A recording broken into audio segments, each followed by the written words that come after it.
Welcome back, my little friends, to the podcast that will never start. Right.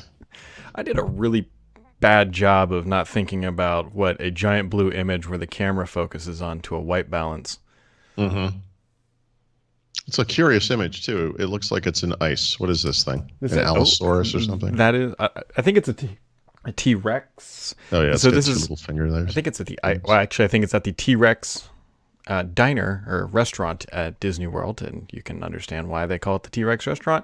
You can sit in the giant ice cave and it literally gets, well, not literally, but it figuratively gets hit by a meteor and lights and things and go off, and it's very Disney-esque. And that's where we ate dinner. Does it come back to life? Does Disney own those movies? Jurassic Park? That's someone else, isn't it? Yeah, it's somebody else. But do they own Land Before Time? I don't know. Oh, yeah, sure. They have dinosaurs. I don't know. So, Paul, this is interesting, and I have no idea. It's going to be fascinating if this was actually your problem. So you It's not going to be my problem, but go on. you appear to be in HD today. Yep. What did you also do today? I upgraded to Skype 8. I saw this blog post. Microsoft said everything was better. I thought, what could go wrong? Right? Yeah. So I'm wondering if maybe the reason why you were not always in HD is because you're on Skype 7. Because Skype 7 couldn't handle HD. That's the theory. Maybe it wasn't as fancy. I don't think that's it. And I think we both know Skype well enough to know that by sometime next week, this will be back to some crapola video thing. And it also looks like I'm kind of, maybe it's just the window I'm in. It looks less widescreen. Did you lose weight? No, sadly, no. I don't know what, anyway. Yeah. So here we are, back again. And Paul, I feel like I haven't seen you enough.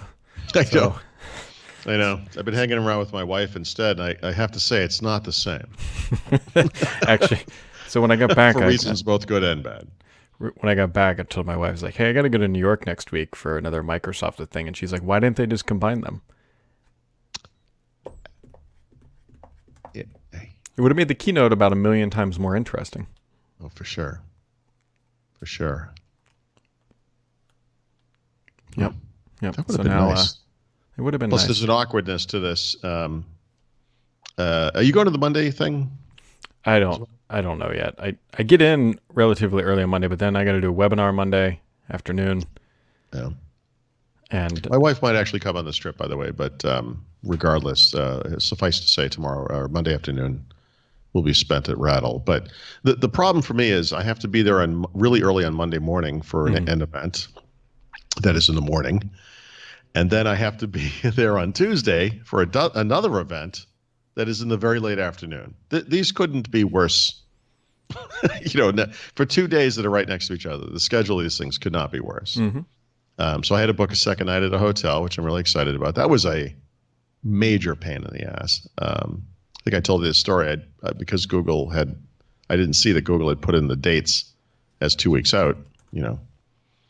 I thought I was going to get into the Hilton there, Rattle and Hum, for like $175 a night, and the actual cost of that hotel, Brad, is $575. let I remind you that people, we are now running a Thurrott Premium Renewal membership drive. Please. Yeah, please. Well, anyway, I went as cheaply as I could. It's New York City, and as cheaply as I could maps out to somewhere in the $250 to $275 a night range. That's just the cost, Well, the cost is usually much more than that. $300 to $400, I would say, is maybe the more normal price for a night in New York next week. Yeah, I'm still wondering why I'm coming in on Monday, actually. Well, there is an event that night you're also welcome to come to and should come to. Mm-hmm. Well, maybe that's why. Mm-hmm. Because I definitely could have flown in Tuesday morning and left Wednesday morning, but here we are. Yeah. Here we are with Poor Choices Daily.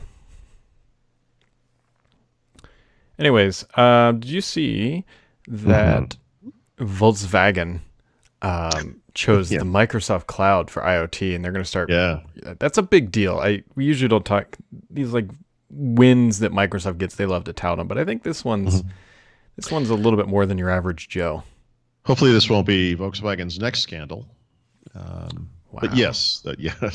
Well, but this is exactly the kind of deal that I thought Microsoft could make, right? For the Azure backend services, this makes total sense.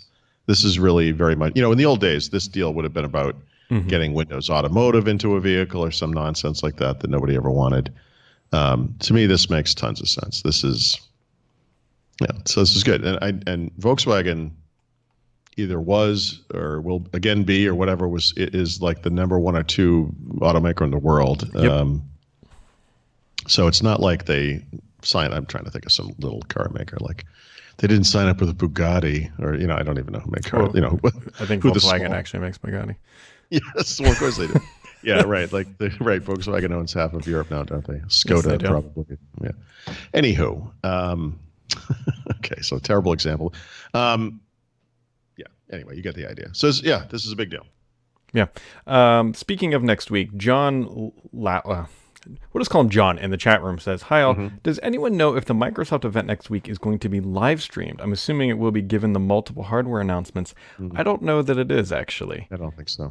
I don't think so. I think this is going to be a small event modeled after the Surface Book 2 briefing from a year ago. Interestingly, Microsoft invited a select group of Windows insiders to come to the same venue. Presumably, it might. I don't know if they're going to get to look at the Surface hardware, if it's more about Windows, because they're. Yeah. Maybe it's just like, here's how we're going to promote Windows to the press or something. I'm not really sure what they're going to see, but that event, curiously, is before ours. How much better would it be if our event was at the earlier time? We could get the heck out of there. I tried to sneak into it. I got an email back that said, "Nice try, but you are not invited." And because I was trying to, you know what I was trying to do. But looks like I'm stuck.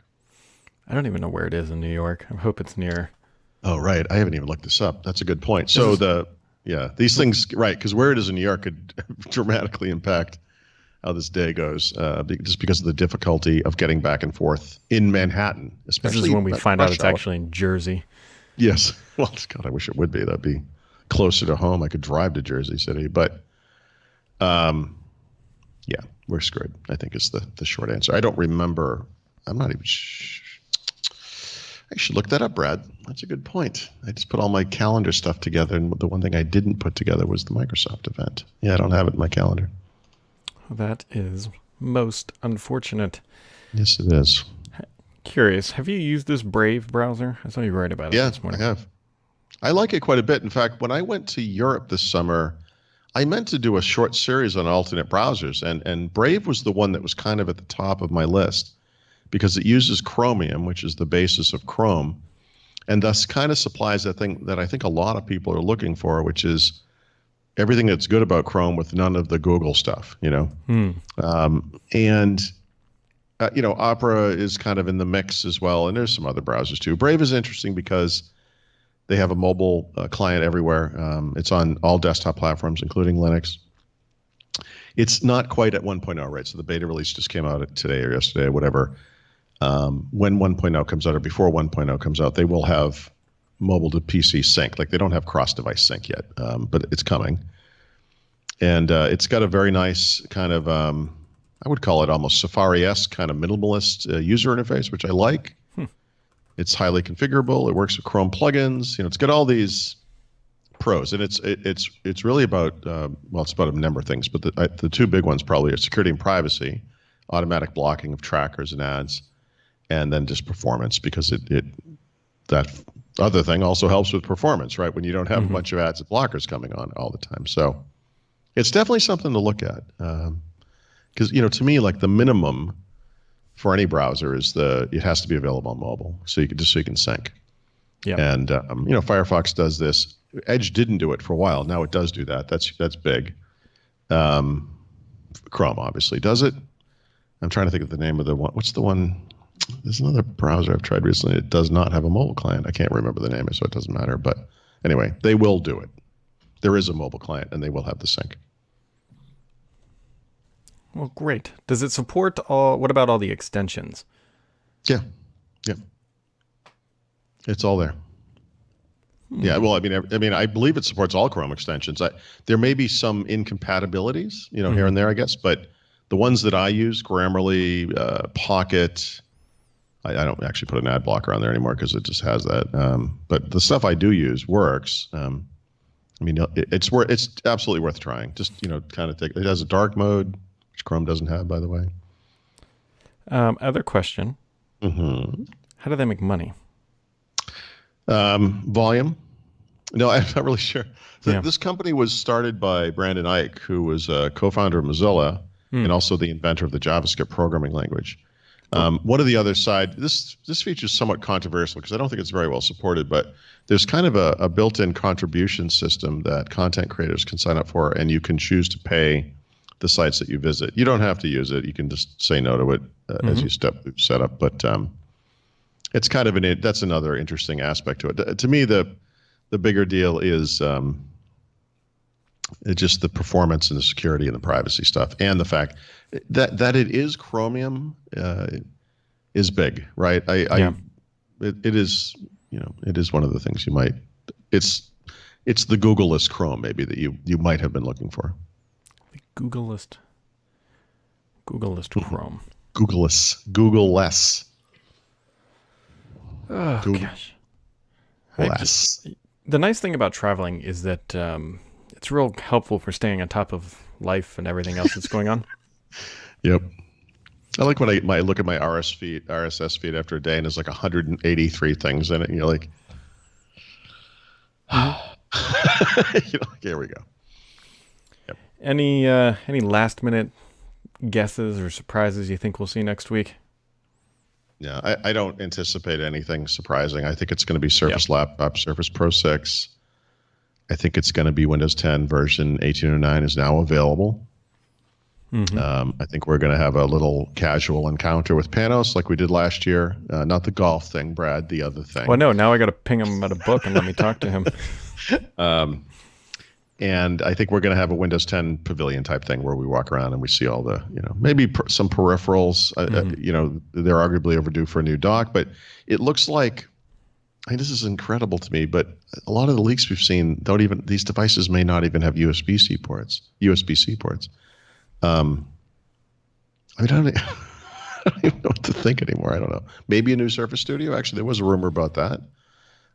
More RAM, more graphics, always appreciated. Newer generation chips. I don't think we're going to see anything beyond that. Yeah, I agree. Other things that just were announced not long ago: Facebook network breach impacts up to 50 million users. Whew. It's bad timing because I don't already hate Facebook. So, right. Kudos to them. Yep, and while it was I hope someone hacks my account. I want advertisers to send shit to all of my friends on Facebook, because when I go on Facebook, it's like I want to murder people. Like the stuff that people post now on Facebook is just it's either the most insular, navel-gazing baloney or political stuff that I absolutely don't want to see. I don't understand. How did this happen? It's just awful that this thing, which should be wonderful, has turned into such a cesspool. That's what we say about you. Yeah, that's fair. What was it you said earlier? Words hurt, I think. Yeah. I got to tell you, it feels like it was a month ago that we were in Orlando. And well, I think I told this yesterday. I feel like we were gone for 2 weeks. We've only been gone a couple of days.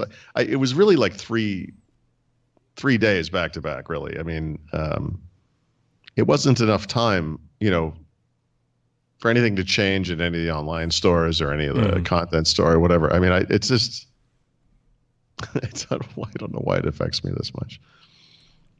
Oh, well. Yep. All right. Well, as much as we've had to talk about this week, this is obviously a little bit of a shorter show. You got anything else before we shut her down, Paul? I do have one thing, Brad. Uh-oh. Look what I got. Wrong way. Whoa, wow. Yeah.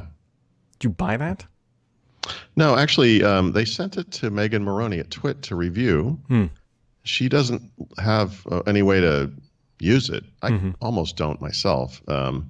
She asked Mary Jo and I if either one of us wanted it, and I was like, sure. So I will. We have we have one electronic thermostat upstairs. It's not super new, but it is a touch screen. It seems to work pretty well. I don't know that I would replace that, although that might be an easier swap. But the one we have downstairs in the hall here is one of those old-fashioned, analog things with the dial on it. Yeah. And unfortunately, it's in a hallway, so a lot of the times it will kind of be on the side here. It's not. Sure. It's not the type of thing where you kind of see it over on a wall and it's kind of nice. But yeah, maybe that's the right place for it. So if that can happen, I would. I'll see if I can't put it out there. Well, not me personally. I'm an idiot. Well, we know have someone help me with that, but maybe it's my brother. Surprisingly, not that difficult, Mr. Threat. Yeah, maybe I should just try it.